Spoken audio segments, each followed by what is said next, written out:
स्वागत है आप सभी बच्चों का आपके अपने YouTube चैनल अरविंद विज्ञान क्लासेस में। तो प्यारे बच्चों, आज फिर से हम एक नई वीडियो को लेकर आपके सामने आए हैं और ये जो वीडियो है मध्यकालीन भारत के ऊपर हमने बनाई है। इस वीडियो को शुरू करने से पहले मैं आपसे बोलना चाहूंगा कि जो बच्चे चैनल से नए जुड़े हैं वो बच्चे चैनल को सब्सक्राइब कीजिएगा, वीडियो अच्छी लगे तो उसको लाइक कीजिए और आगे दूसरे बच्चों को भी शेयर कीजिए, जिससे मैं और ज्यादा मोटिवेट हो सकूं आप बच्चों के कमेंट को पढ़ के और ज्यादा मोटिवेट हो सकूं। जैसे मैंने पिछली वीडियो में आपको बताया था कि दिल्ली सल्तनत में सबसे पहला जो वंश था वो गुलाम वंश था। ठीक है, इससे पिछली वीडियो में मैंने आपको बताया था कि दिल्ली सल्तनत में जो पहला वंश था जिसने दिल्ली सल्तनत की स्थापना की थी और उस पर राज किया था वो गुलाम वंश था, जिसका टाइम पीरियड 1206 से 1290 के बीच का है। ठीक है, आज हम इस वीडियो में दिल्ली सल्तनत के जितने भी शासक थे जिन्होंने एक के बाद एक दिल्ली पर और उसके आसपास के क्षेत्रों पर राज किया, आज हम उन सभी के बारे में पढ़ेंगे। ठीक है, और एक एक करके उनके बारे में जानेंगे। तो वीडियो आप बच्चे पूरा देखिएगा क्योंकि वीडियो बहुत इंपॉर्टेंट है, इंटरेस्टिंग है और यहाँ से सवाल सामान्य ज्ञान और जनरल नॉलेज में भारतीय इतिहास के कई सारे कॉम्पिटिटिव एग्जाम्स में पूछे जाते हैं, तो इसीलिए वीडियो आप बच्चों के लिए बहुत इंपॉर्टेंट है। ठीक, तो देखिए जैसे मैंने आपको बताया पहला वंश जो था गुलाम वंश था। अगर मैं बात करूं गुलाम वंश में तो पहला जो शासक था वो कौन था? वो था कुतुबुद्दीन ऐबक। ठीक है, कुतुबुद्दीन ऐबक। कुतुबुद्दीन ऐबक का जो टाइम पीरियड है सबसे पहले ये 1206 से लेके 1210 का इसका टाइम पीरियड है। और कुतुबुद्दीन ऐबक जो है ये किसका? ये गुलाम था। किसका? ये गुलाम था मोहम्मद गौरी का। मोहम्मद गौरी का गुलाम था। ठीक है, जब गौरी की किसके साथ? गौरी की पृथ्वीराज चौहान के साथ, पृथ्वीराज चौहान के साथ गौरी का युद्ध होता है 1192 ईस्वी में, जिसे हम त्राइन का युद्ध, त्राइन का सेकंड युद्ध, दूसरा युद्ध भी बोलते हैं। तो उसमें मोहम्मद गौरी पृथ्वीराज चौहान को हरा देता है और उस समय उस युद्ध में कुतुबुद्दीन ऐबक भी जो है वो मोहम्मद गौरी के साथ होता है। ठीक है, तो मोहम्मद गौरी जब पृथ्वीराज चौहान को हरा देता है तो हराने के बाद मोहम्मद गौरी भारत और जो दिल्ली का जो सल्तनत का जो आसपास का एरिया है वो कुतुबुद्दीन ऐबक को सौंप के वापस अपने राज्य में चला जाता है। ठीक है, तो कुतुबुद्दीन ऐबक जो था ये क्योंकि मोहम्मद गौरी का गुलाम था इसीलिए इस वंश को हमने नाम दिया गुलाम वंश। तो मोहम्मद गौरी का टाइम कुतुबुद्दीन ऐबक का जो टाइम पीरियड है वो 1206 से 1210 का है। ठीक है, तो ये दिल्ली सल्तनत में गुलाम वंश का पहला शासक था कुतुबुद्दीन ऐबक। ठीक है, इसके बाद अगर मैं इसकी बात कर रहा हूँ ऐबक की, तो ऐबक की जो उपाधि थी, क्योंकि ये गुलाम था इसने कभी भी अपने नाम का खुतबा या अपने नाम के सिक्के नहीं लगाए। ठीक है, ये क्योंकि गौरी का गुलाम था तो ये अपने नाम के साथ सिपा सलार का पद जो है लगा रहा था। ठीक, अगर मैं इसकी आगे बात करूं मोहम्मद गौरी कुतुबुद्दीन ऐबक की, तो कुतुबुद्दीन ऐबक के सबसे सामने जब ये राजा बना तो इसके सामने सबसे बड़ी समस्या जो थी वो दिल्ली सल्तनत की व्यवस्था को सुदृढ़ करने की थी, क्योंकि ये लाहौर से राजपाट को चलाता था और इसने अपने दिल्ली सल्तनत की जो राजधानी थी वो लाहौर बना रखी थी। ये कभी दिल्ली आया भी नहीं था, लेकिन ये अपने सल्तनत दिल्ली सल्तनत को जो है काफी मजबूत बनाना चाहता था और इसी के परिप्रेक्ष्य में इसने कई सारे कदम उठाए। ठीक है, तो जैसे अगर मैं इसके बारे में बात करता हूं तो इसकी बात सबसे बड़ी समस्या जो थी दिल्ली को, इसकी सल्तनत को सुदृढ़ बनाना था। दूसरी जो समस्या थी, गौरी के दो और गुलाम थे जिसमें एक था कुबाचा और दूसरा था यलदोज, क्योंकि ये भी कुतुबुद्दीन ऐबक को हराने के तुले हुए थे और उसके राज्य को हड़पना चाहते थे। इन दोनों पर इसने नियंत्रण करना था, तो ये इसकी सबसे बड़ी समस्या थी इसके टाइम पीरियड में। कुतुबुद्दीन ऐबक के टाइम पीरियड में इसकी सबसे बड़ी समस्या थी। लेकिन होता क्या है, 1210 में कुतुबुद्दीन ऐबक एक खेल है पोलो, ठीक है, जिसे हम बोलते हैं चौगान और आज के समय में इसको पोलो बोला जाता है। तो ये खेल खेलते हुए कुतुबुद्दीन ऐबक की घोड़े से गिरकर मृत्यु हो जाती है। ठीक है, और ये मर जाता है। ठीक है, इसके बाद जो अगला शासक बनता है इसकी मृत्यु के बाद बनता है आराम शाह। आराम शाह जो है ये केवल नाम मात्र का राजा होता है, इसके पास इतनी कोई अच्छी मतलब राजा की बनने की योग्यता नहीं होती है, तो इसीलिए जो दरबार के आमिर होते हैं जो कुतुबुद्दीन ऐबक के समय के जो अमीर थे उसको हटाना चाहते थे और इसीलिए उन्होंने किसको आमंत्रित किया? इल्तुतमिश को, जो आमिर थे कुतुब ऐबक के दरबार के। उन्होंने देखा कि आराम शाह राजा बनने के लायक नहीं है, तो उन्होंने आराम शाह को हटाने के लिए इल्तुतमिश को बदायूं, क्योंकि ये बदायूं का सूबेदार था, तो इसको बुलाया और आराम शाह को इल्तुतमिश ने हटा दिया और आराम शाह दिल्ली का राजा बन जाता है 1210 में। ठीक है, तो युद्ध में आराम शाह को इल्तुतमिश ने हरा दिया और इल्तुतमिश जो है 1210 में दिल्ली का क्या बन गया? सुल्तान बन गया। और इसने दिल्ली को राजधानी बनाया। इसने क्या करा? दिल्ली को जो है इसने राजधानी बनाई। ठीक है, दिल्ली इसने राजधानी बनाई। तो इल्तुतमिश 1210 से लेकर 1236 तक दिल्ली का सुल्तान रहता है। इसकी सबसे अच्छी खास बात यह है कि इल्तुतमिश ने शुद्ध अरबी सिक्के चलाए, अरबी सिक्के इसने चलाए। इसके अलावा अगर देखें तो इसने चांदी का टंका और तांबे का जीतल, इस तरीके के भी सिक्के इसने चला। तो इल्तुतमिश जो था 1210 से लेकर 1236 तक ये दिल्ली का सुल्तान रहता है और दिल्ली को राजधानी बनाता है। ये पहला शासक था जिसने शुद्ध अरबी सिक्के चलाए और चांदी का टक्का और तांबे का जीतल जो है इसने ये सिक्के भी चलाए थे। 1236 में इसकी क्या हो जाती है? इसकी मृत्यु हो जाती है। तो इसकी मृत्यु के बाद दिल्ली के सुल्तान का पद फिर से खाली हो जाता है और उसके बाद इल्तुतमिश का एक बेटा होता है जिसका नाम होता है रकनुद्दीन फिरोज। रकनुद्दीन फिरोज जो है वो गद्दी पर बैठता है, परंतु इल्तुतमिश ने अपने जीते जी अपने जीवन में वो अपनी बेटी रजिया सुल्तान को दिल्ली का बादशाह बनाना चाहता था, दिल्ली का सुल्तान बनाना चाहता था, क्योंकि रजिया में वो सारे गुण थे जो एक सुल्तान के अंदर होने चाहिए। परंतु रकनुद्दीन फिरोज जो है वो इल्तुतमिश की मृत्यु के बाद दिल्ली का सुल्तान जबरदस्ती बन जाता है। ठीक है, और रकनुद्दीन फिरोज जो है इसके अंदर सुल्तान बनने की कोई योग्यता नहीं थी, ये केवल नाम मात्र का राजा हुआ करता था, शराब और नशे में धुत रहता था ये, और दिल्ली की प्रजा से कोई लेना देना नहीं होता था। हमेशा जो है शराब और सौंदर्य में और नाच गाने में ये व्यस्त रहता था। तो रजिया सुल्तान ने रकनुद्दीन फिरोज को हटाया गद्दी से और ये दिल्ली की क्या बन गई? दिल्ली की सुल्तान बन गई। तो 1236 में रजिया सुल्तान दिल्ली की सुल्तान बनती है रकनुद्दीन फिरोज को गद्दी से हटाकर। ठीक है, और ये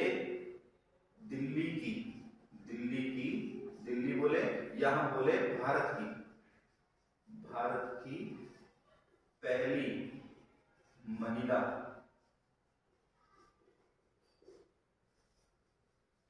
शासक बनती है। ठीक है, अगर हम बोले दिल्ली की, यहां बोले भारत की पहली महिला शासक कौन बनती है? रजिया सुल्तान। तो इसका टाइम पीरियड 1236 से लेकर 1240 तक का था। ठीक है, रजिया सुल्तान के अंदर वो सारे गुण थे जो एक सुल्तान में, एक राजा में होने चाहिए थे। ठीक है, लेकिन क्योंकि रजिया एक महिला थी तो जो इसके दरबार के अन्य लोग थे वो इसके सामने सर झुकाना नहीं चाहते थे और उन्होंने रजिया को हटाने के लिए एक षड्यंत्र करना शुरू कर दिया। रजिया के समय का एक इतिहासकार है मिन्हाज-उस-सिराज, जो ये बोलता है कि रजिया को एक राजा के अंदर जैसे गुण होने चाहिए वो सब रजिया के अंदर थे, परंतु उसकी बदकिस्मती ये थी कि उसे भगवान ने, अल्लाह ने उसे महिला बना दिया था। तो इसीलिए रजिया के सामने कोई भी तो आमिर जो है वो सिर नहीं झुकाना चाहता था क्योंकि महिला थी। तो उन्होंने रजिया को हटाने की जो है वो एक तरीके से षड्यंत्र करना शुरू कर दिया तो अमीरों ने। ठीक है, और फाइनली 1240 में रजिया को जो है गद्दी से हटा देते हैं और रजिया की मृत्यु हो जाती है। ठीक है, तो जब रजिया की मृत्यु हो जाती है तो उसकी मृत्यु के बाद इसका भाई बरहम शाह, क्योंकि रजिया को हटाने में इसका भी सबसे बड़ा हाथ था, तो ये जो है राजा बनता है और इसका टाइम पीरियड 1240 से 1242 तक का था। ठीक है, क्योंकि बरहम शाह जो है एक नामांतर का राजा होता है और एक ये अपने समय में एक नया पद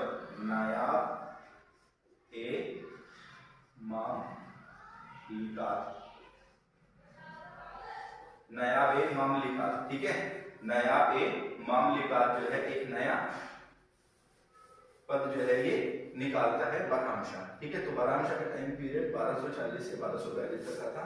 नायाब-ए-मामलिकात मतलब एक तरीके से सुल्तान के बाद दूसरा सबसे बड़ा पद होता है। बात करें बरहम शाह की बात, क्योंकि बरहम शाह का टाइम पीरियड 1240 से 1242 का है, इसको जब हटा दिया जाता है 1242 में, तो अगला जो शासक बनता है वो बनता है अलाउद्दीन मंसूर शाह। ठीक है। ये अब्दुल मकसूद शाह जो है ये भी गुलाम वंश का ही शासक होता है और इसका टाइम पीरियड 1242 से लेके 1246 तक का होता है, ठीक है। यानी ये 7वें नंबर का जो है गुलाम वंश का शासक है। यहाँ पर इनकी मैंने जो है इनका क्रमांक भी दिया हुआ है। तो अलाउद्दीन मशहूर शाह 7वें नंबर का शासक था, 1242 से लेके 1246 तक इसका टाइम पीरियड है। तो आपसे एग्जाम में इनकी क्रोनोलॉजी पूछी जा सकती है, इनका सीक्वेंस पूछा जा सकता है, ठीक है। और 1240 में इसको गद्दी से हटा दिया जाता है। अगला जो शासक बनता है वो बनता है नसरुद्दीन महमूद। कौन बनता है?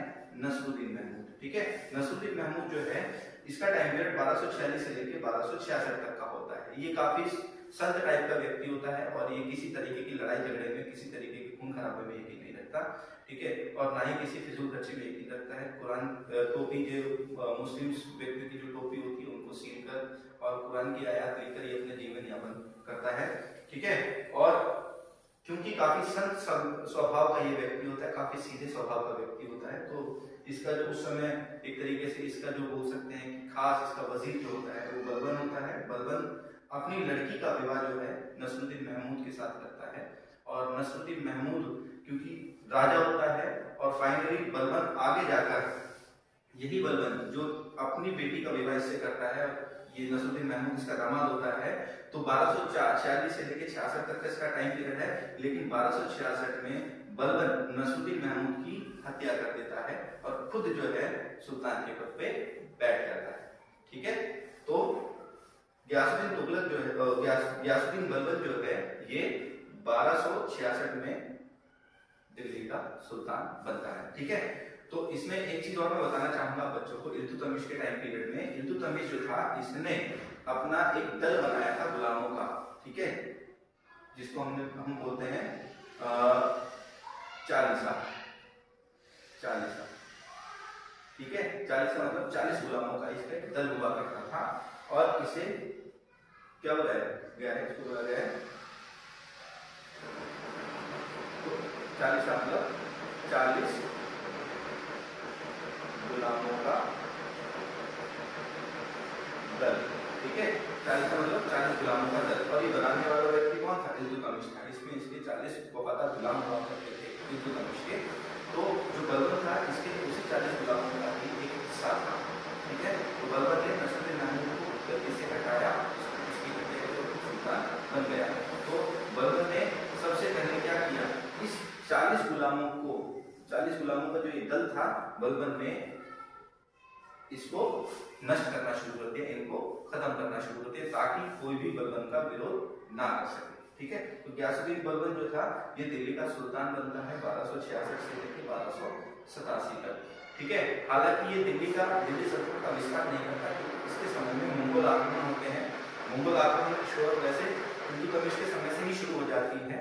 तो इल्तुतमिश के समय में जलालुद्दीन मांगबरनी नाम का एक व्यक्ति होता है जिसका पीछा करते हुए चंगेज खान आता है और चंगेज खान जो है जलालुद्दीन मांगबरनी को जो है हराना चाहता था, युद्ध में मारना चाहता था। लेकिन मांगबरनी जब इल्तुतमिश से मदद मांगता है तो इल्तुतमिश चंगेज खान को देखते हुए उसकी मदद नहीं करता और उसे भारत में किसी तरह का जो है बोल सकते हैं आश्रय नहीं देता है, जिसकी वजह से मांगबरनी वापस चला जाता है और चंगेज खान भी भारत में एंटर नहीं कर पाता, ठीक है। तो इसी तरीके से बलबन के समय पीरियड में भी मंगोलों का बहुत बड़ा आक्रमण होता है, लेकिन बलबन जो है अपने मंगोलों के आक्रमण को से बचने के लिए जो है दिल्ली सल्तनत के में जो है कई सारे जो है किले बनवाता है ताकि आक्रमण जो है मंगोलों के आक्रमण से बचा जा सके और दिल्ली के अपनी सल्तनत को जो है काफी सुदृढ़ करता है, मजबूत करता है, ठीक है। तो गियासुद्दीन बलबन इसका टाइम पीरियड 1286 से लेकर 1287 तक का इसका टाइम पीरियड था,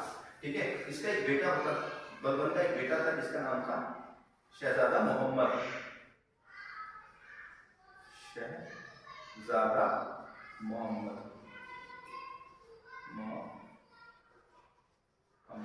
ठीक है, शहजादा मोहम्मद। हालांकि काफी बहादुर जो था बेटा था मोहम्मद जो बलबन का, लेकिन इसकी क्या हो जाती है, इसकी मृत्यु हो जाती है मंगोलों से लड़ते हुए। ये शहजादा मोहम्मद जो है मंगोलों से लड़ते हुए मारा जाता है क्योंकि बलबन का असली उत्तराधिकारी यही होता है, लेकिन ये मंगोलों से युद्ध में लड़ते हुए मारा जाता है, जिसकी वजह से बलबन काफी जो है इस सदमे को बर्दाश्त नहीं कर पाता और 1287 में इसकी मृत्यु हो जाती है, ठीक है। तो बलबन के मरने के बाद इसका एक बेटा होता है जिसका नाम होता है दूसरा बेटा बुगारा खां। बुगारा खां, ठीक है, बुगारा खां। तो बुगारा खां का बेटा होता है कैकुबाद। कैकुबाद जो है ये 1287 के अंदर सुल्तान बनता है दिल्ली का, और इसका टाइम पीरियड 1287 से लेकर 1290 तक का है। लेकिन इसको क्या हो जाता है, इसको आगे जाके पैरालाइज हो जाता है, इसको लकवा मार जाता है, और लकवा मारने के बाद इसकी जगह पर इसके पुत्र क्यूमस को जो है राजा बनाया जाता है, ठीक है। तो 1287 से लेकर 1290 तक का जो टाइम पीरियड है वो कैकुबाद का है, इसको पैरालाइज हो जाता है, और फाइनली इसकी 1290 में इसकी हत्या कर दी जाती है, इसको मार दिया जाता है। लेकिन इसके बाद क्यूमस जो है वो गद्दी पर बैठता है 1290 में, और इसका टाइम पीरियड केवल और केवल 1290 का। ये उस समय के लिए शासक बनता है, ये बहुत छोटा बच्चा ही होता है जिसको दिल्ली का सुल्तान बनाया जाता है, और फाइनली इसकी भी हत्या कर दी जाती है, ठीक है। तो यहाँ पे मैंने आपको गुलाम वंश के सभी राजाओं के बारे में, सुल्तान के बारे में बताया। उम्मीद करता हूँ आप बच्चों को समझ में आया होगा, और आपको जो है वीडियो अच्छी लगी होगी, ठीक है। तो अपने कमेंट बताइए, कमेंट में जरूर लिखिएगा वीडियो आपको कैसी लगी। अगर किसी तरह का कोई डाउट है, किसी तरह का कोई प्रश्न है, तो आप अपने कमेंट में जरूर लिखिए, ठीक है। और अपने कमेंट में आप मुझे बताइए, और मोटिवेट मैं आपके कमेंट से बहुत हो जाऊंगा, और मैं आगे भी इसी तरीके की वीडियो आपको आपके बच्चों के लिए बनाऊंगा कॉम्पिटिटिव एग्जाम्स को लेकर। तो इसी के साथ मैं इजाजत चाहूंगा, मिलेंगे फिर हम अपनी